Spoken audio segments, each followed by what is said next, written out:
Goeiemôre en weer eens baie welkom hier saam met ons by ons oggendoordenkingtyd saam.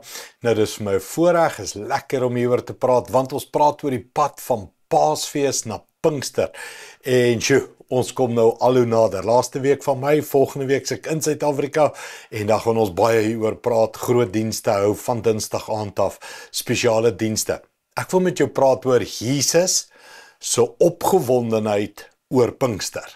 Jy het dalk nog nooit so daaraan gedink nie, maar Jesus sê ek's baie opgewonde daaroor. Hoor wat sê hy, Johannes 16:7, hy sê, laat ek egter die waarheid vertel, julle die waarheid vertel. Dit is tot julle voordeel dat ek weggaan. Want as ek nie weggaan nie, sal die raadgewer, die Heilige Gees, nie na julle toe kom nie. As ek egter weggaan, sal ek die raadgewer na julle toe stuur. Nou, hierdie woorde wat ons het al gehoor seker, dis tot julle voordeel. In Engels sê Jesus iets van it's good for you. Dis goed vir julle. Nou, wanneer jy vir iemand sê, dis goed vir jou, wat is jy? Jy's opgewonde vir hulle, né? Jy's bly. As jy vers 5 en 6 gaan lees, dan sê Jesus, dis tyd dat ek terug gaan na my Vader toe. Daar van waar ek kom, daar waar ek wil wees, waar my huis is, my blyplek is.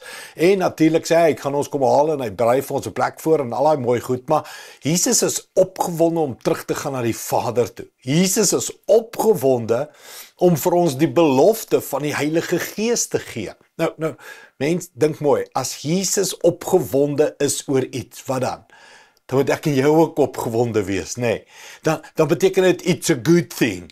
There's a good thing coming. Nou, as Jesus sê, dis 'n goeie ding wat kom, mens, dan is dit 'n goeie ding. Dan is dit iets moois, dis iets waarna ons moet uitsien, dis iets wat ons moet voorberei. Dis iets waaroor ek en jy ook opgewonde moet wees.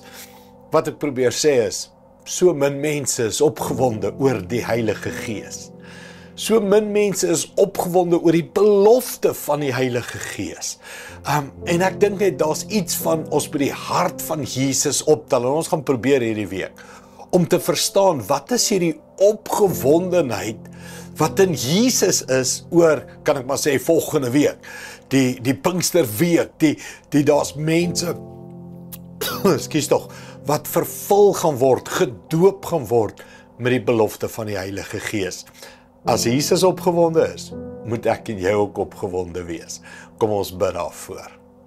Hemelse Vader, help ons om te verstaan, die hele grootheid van die belofte van die Heilige Gees. Here, dis nie net 'n kerkstorie nie, dis nie 'n Pinkster kerkstorie nie, dis nie 'n tradisie nie. Dit was deel van God se soewereine plan, Vader, Seun en Heilige Gees, wat in die mense kom woon. Help ons om dit te verstaan, die opgewondenheid daarvan. Maak my opgewonde, maak ons harte opgewonde oor wat U beloof het. Dankie daarvoor, in Jesus naam. Amen. Dankie liewe vriende, sien jou weer môre. Trots geborg deur Evergreen Turf.